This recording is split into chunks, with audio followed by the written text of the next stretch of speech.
One thing that we kind of have to start off most of our events is we have to let you know that what is being shared is from the people. It is not our intention to offend anyone, and the views expressed during this film festival and during all of our session reflect those of the speakers and the filmmakers. They're not necessarily those of the committee members. We can only speak to our own. So these presentations are lived and told by Indigenous people, and creating that space is very important to us. So we might not necessarily always agree with what is said. We usually do, but sometimes we don't. So just wanted to know that, we're creating a sharing space here, so some things may offend, but that is not our intention. And washrooms and emergency exits are clearly located, and we have evaluations which were handed out, so if you could please provide your feedback, that really helps us. We are a volunteer organization, so we are really for the people, so all of your feedback really do help us plan our next sessions. And we've heard a lot of stuff, so don't feel embarrassed to write anything that you disagree with. So this next part is, that's the Musqueam history hat. Now I'm going to talk from myself. I'd like to state that these opinions are my own and they do not reflect any of the partners. They do not reflect a Musqueam history series. And I think one of the key elements in reconciliation is truth, and we need spaces for truth. So this is my truth as I see it. I do not wish to offend, and I believe it is a deep responsibility for us to share these truths. One thing I want to acknowledge is all of the people who made this evening possible, all of the people who came before this, all of the generations who have been fighting for decades for moments such as these. The people whose ideas, whose sufferings, whose lives inform the topics we will be touching on. I feel that sometimes we talk about these ideas and notions of reconciliation like we just discovered them, without recognizing that so many people before us have been saying the exact same thing for decades. They just didn't get these platforms. And if all the words and congratulations on my Facebook page about tonight mean anything, speaking at the AGA is a huge honor and a huge platform. So before we tied tonight into our film festival, I was invited to host this evening and to showcase some of my work. And I will not deny that I had very mixed feelings. I would like to preface that what I'm about to say next is not rooted in insecurity, but it is in what I witnessed. There are so many people who know more than I do. There are so many people who have been doing this work for longer, and so many humble people who don't get these platforms, but who have dedicated their lives to this work. So initially I wanted to decline, but I thought, if all those people who came before, all those people who fought so we could have platforms such as these, I wanted to use this opportunity to throw a bit of recognition backwards to some of the first trailblazers who made these spaces possible, as well as throw some recognition to some of the people on the ground now who are creating beautiful new worlds. If you've had a chance to check out the previous days, one thing that sat with many of the people that watched these historical films was how much has changed. On the other side of the ledger, we learned briefly about how in the 50s, the art and craft industry was one of the only available sources of income for many. If you dig deeper into this story, you hear how the Canadian government attempted to heavily influence artists to create works that were more commercially lucrative. I've been in rooms and in discussions about Indigenous art where I've heard people say, when discussing who and what kind of art should be showcased, say, well, we are not social workers. I feel the line between economy and cultural survival are too easily ignored. So when I speak to Indigenous artists here in the city, one thing still is certain. Many are financially barely holding on. A nod from a curator, a platform, a speaking engagement, a story in a newspaper, all of these things make the difference between obtaining funding for their next project or having to pick up construction jobs. For every Indigenous artist today that receives a nod, how many are stuck in the service industry, in labor and construction? How many of these artists are the next Gil Cardinal or Loretta Todd, but instead of changing the world, they're making you your latte? So who makes the decisions on Indigenous art? Who decides what is critical? Who creates the categories for contemporary, traditional, craft, visual art, digital media? Who decides what is worthy of display? Who decides what is worth funding? Who decides who gets to stand up here and who doesn't? When non-Indigenous people make these decisions on what is worthy of display, what is valuable, and what is critical, they are making decisions that in turn deeply affect Indigenous culture. We are not in a time yet where Indigenous people hold the major positions of power in the art world, particularly here in Edmonton. So I ask the gallery owners, the directors, the curators, the journalists, and the funders to be extremely careful when selecting Indigenous works that you find critical, because your personal art tastes are creating and destroying worlds, so please remember that. So when you decide not to hire Indigenous people into your gallery, or when you pass up a crafter or an artisan because their work isn't relevant or critical enough, you may have passed up on one of the last artisans of that trade. Because the separation between art and craft is your distinction, your personal taste are what thrives and what fails. I will close with this quote from Loretta Todd about the film we are about to watch. When the film was being made, there was a major debate about traditional and contemporary art, and I wanted to make a film where it was hard to distinguish between past and present, one flowing into the other, and all of it a part of a longer history. Hi, hi.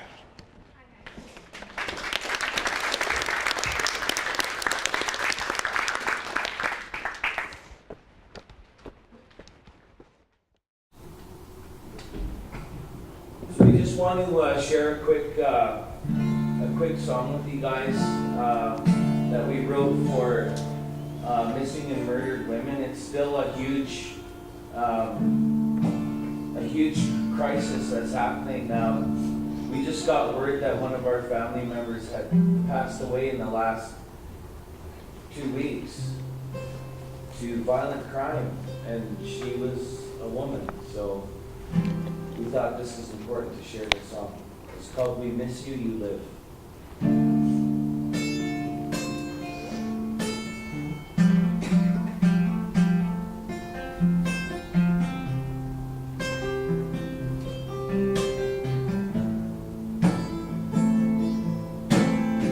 She didn't come from no broken home, no.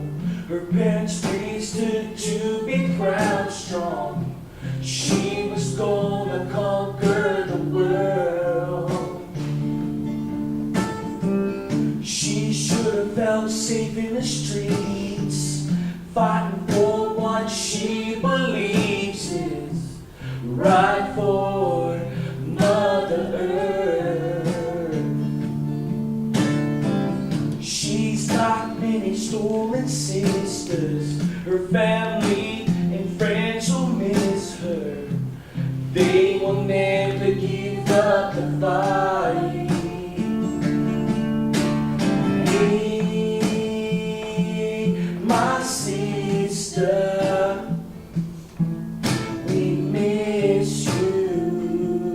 You live through the memories of your family and your friends. Hey, Mother, never forgotten again.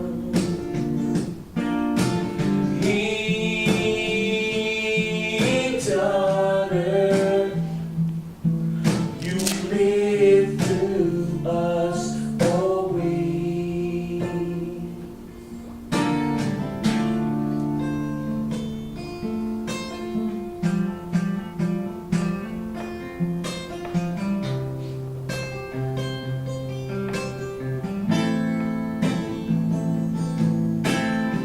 The first thing we do is ask the police.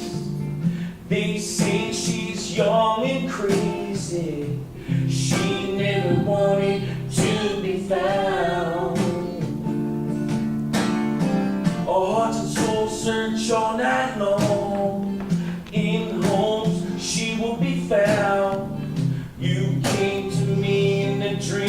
last night. Me, my sister, we miss you. You live through the memories of your family and your friends. In mother, never forgotten again.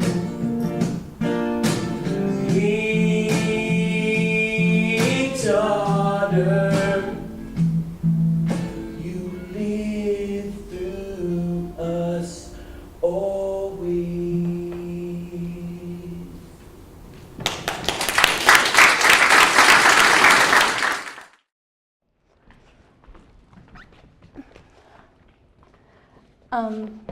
My name is Dawn Marie. One of my elders, she calls me Wapan. I'm Lihio and a Pitikutsan, so I'm Cree and Métis, and direct descendant from Papasjis First Nations here in Edmonton. When I was approached to talk about art and the role of art in reconciliation, I was a little bit, there was a lot of things that I wanted to say. But then I thought about it and I was like, I really took it apart and I asked myself two questions. What do I believe are the artists? Who do I believe are the artists? And what is reconciliation? So those are the two things that I'm going to speak towards today. Do you know if this thing is on? Okay.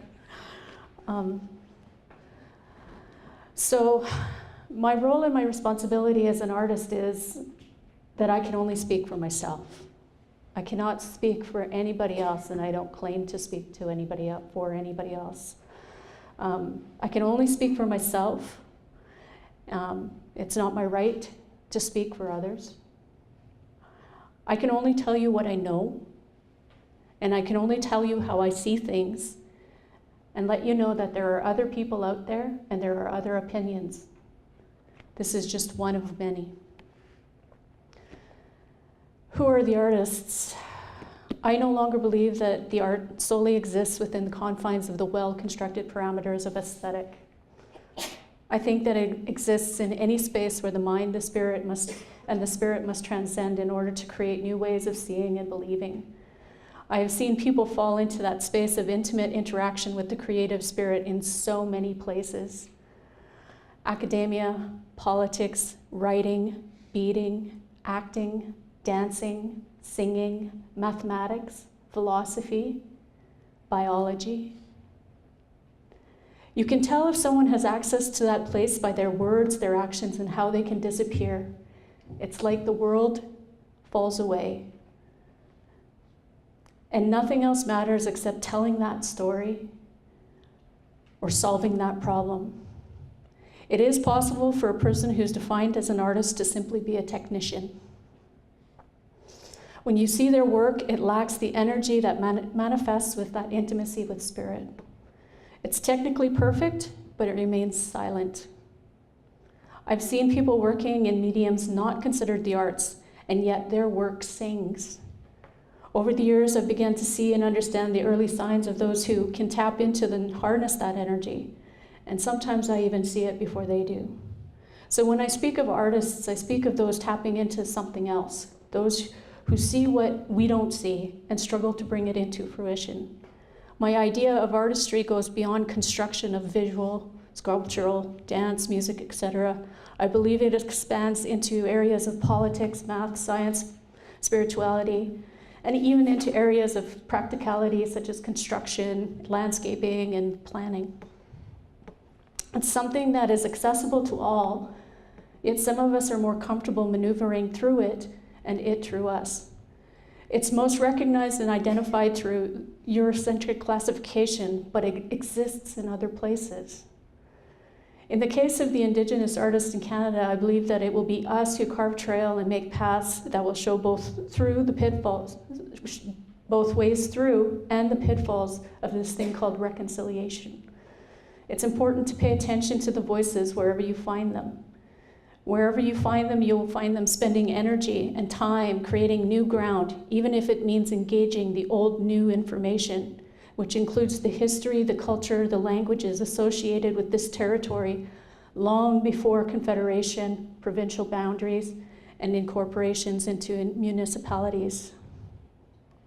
So that brings me to thinking about what is reconciliation.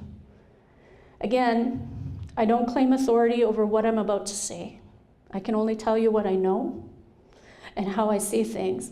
And how I see it is nothing about us without us. According to the dictionary, it can have a few meanings. Restoring friendly relations, which I would consider a personal gesture. Making one belief or view compatible with another, which I would consider a global consideration. And making final accounts or consistent, which I would consider a financial. And it seems deceptively simple, yet it seems deceptively simple. You apologize, acknowledge, or pay the debt. But it's not that simple because it's imbalanced. What's missing from the equation is the lack of understanding that this country called Canada was created through a process of collaboration and treaty. These understandings have been mostly interpreted and introduced through one lens, and that lens has been heavily influenced by doctrine of discovery, manifest destiny, and a pseudoscience called eugenics. It's this lack of indigenous perspective, epistemology, and pedagogy that has created an imbalanced view of what reconciliation is and how it needs to roll out. I believe that we need to go back to understanding these things and acknowledge that the brokenness of the relationship is because from the outset, Canada did not consider us fully human beings. All legislation and policy concerning us still have these underlying currents.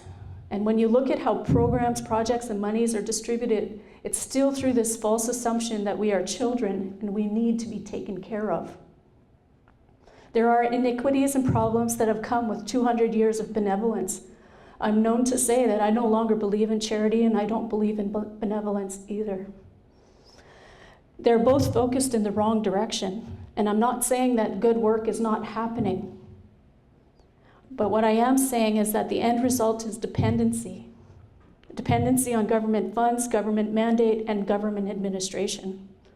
I've spent time trying to understand both the written text and the oral history of treaty, and neither one of them show that those who participated in the exercise intended for this prolonged and destructive coexistence.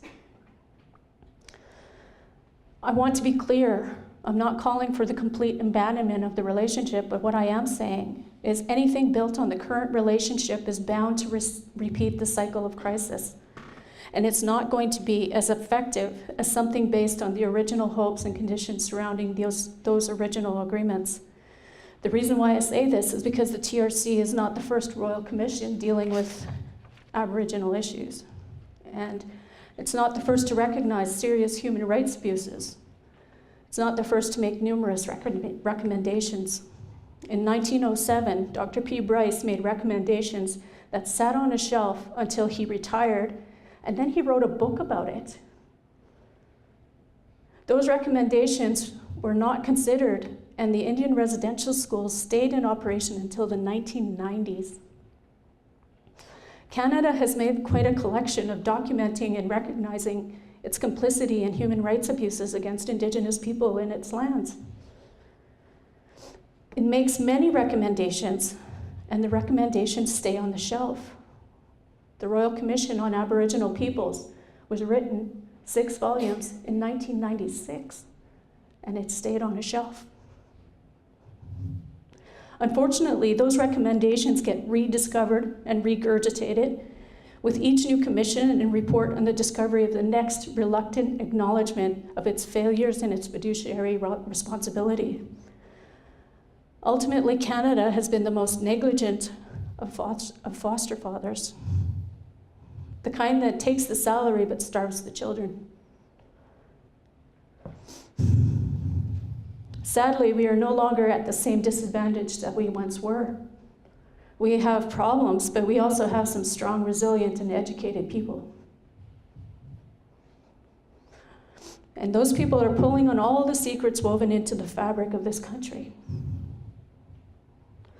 What you now know as Indian residential schools was once our oral history.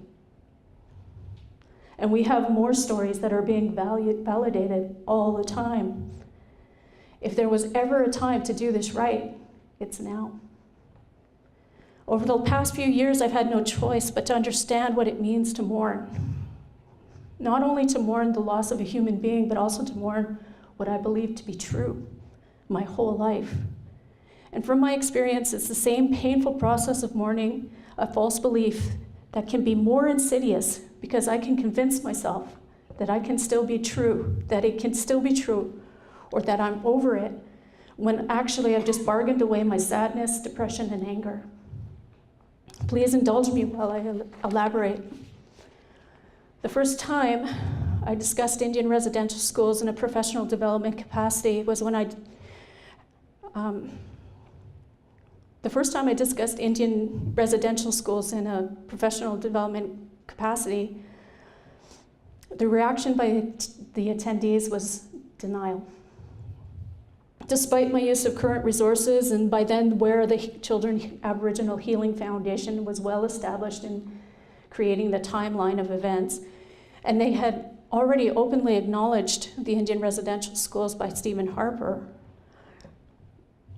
I was naive. I was quite surprised at how reluctant they were to accept that this part of this story of this country, or that it was an intentional attempt to break family ties and cultural ties.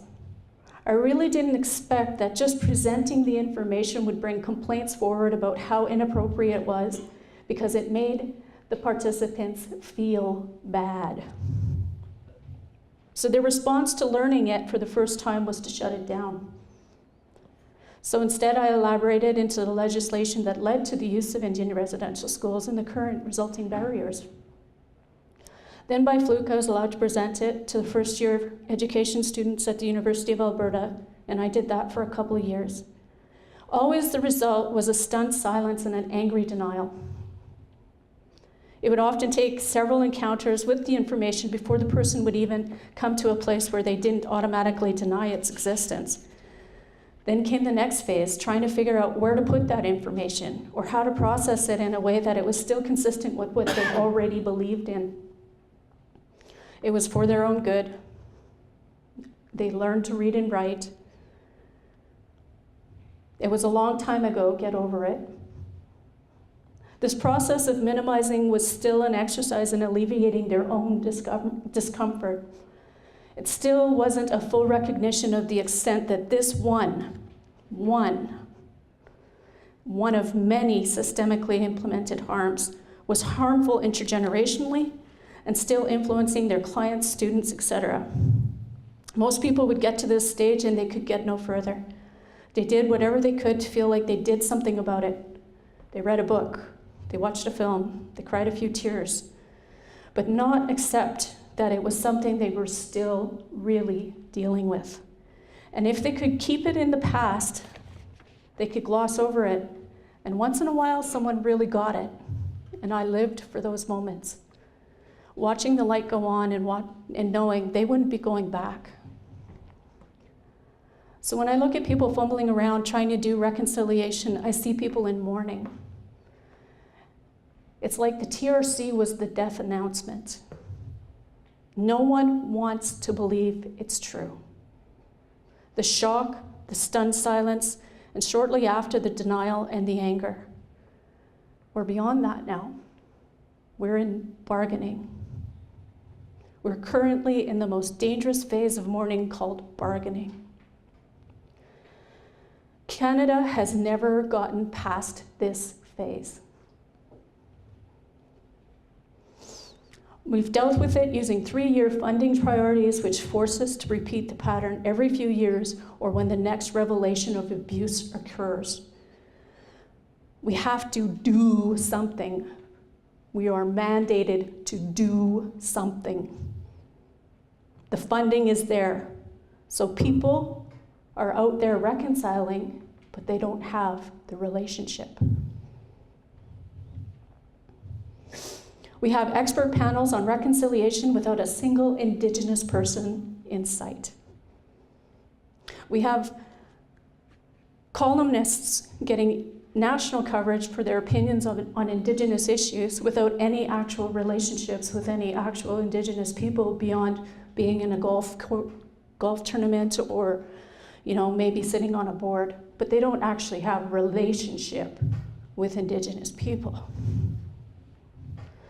We have Aboriginal awareness happening via YouTube and Google. The thing is that none of this is new, and it's all been done before. The charity and benevolence that put us in residential schools in the first place is still directing the movement. And when I say nothing without us, it's out of practicality. It's not a chance to be rude or crude or hating on white people. We must be partners in our healing. We must be at all the tables and allowed to speak uncomfortable truths. We must be able to apply our pedagogy, our epistemology, and our worldview.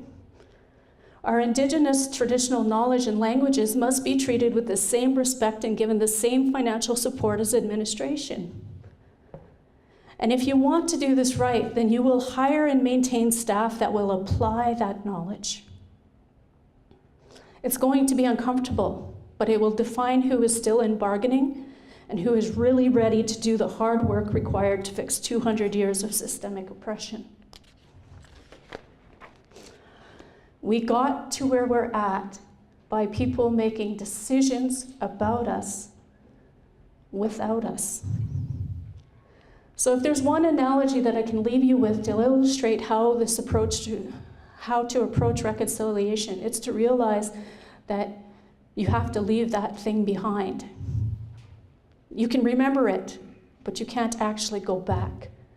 Just as you can't pick up the phone for advice and you can't go for tea with the loved one that's passed on, so too should be your approach to reconciliation. You cannot go back to tokenizing Indigenous voices on boards. You won't be able to tell yourself that getting a certificate after a day of cultural sensitivity training is all your staff needs for inclusivity. The days of awareness are long gone, and it's time to build relationship. And you cannot look at yourself as a savior by forcing Indigenous people into non-Indigenous paradigms. You can no longer consider yourself any form of authority if you lack the relationship. It won't be easy. If we want something that will last beyond the next set of funding priorities, then it's essential. I'm an artist. I don't see the world the way the rest of the world sees itself. I see patterns, I see paths, I see pitfalls, I see beauty, I see ugliness. And I can't speak for anyone else. I can only tell you what I know, and I can only tell you how I see things and hope that somehow it helps. If just one person sees things a little differently, then I'm grateful. I'm just one artist seeing this thing from where I see it. I'd encourage you to find other ones to listen to. Listen to the ones that offend you. Listen to the ones who make you uncomfortable. Listen to the ones you don't like very much. But also listen to the ones who make you happy. Listen to the ones who heal your spirit. And listen to the ones who lift you up. In the end, it is the artists that will lead the way. Hi, hi.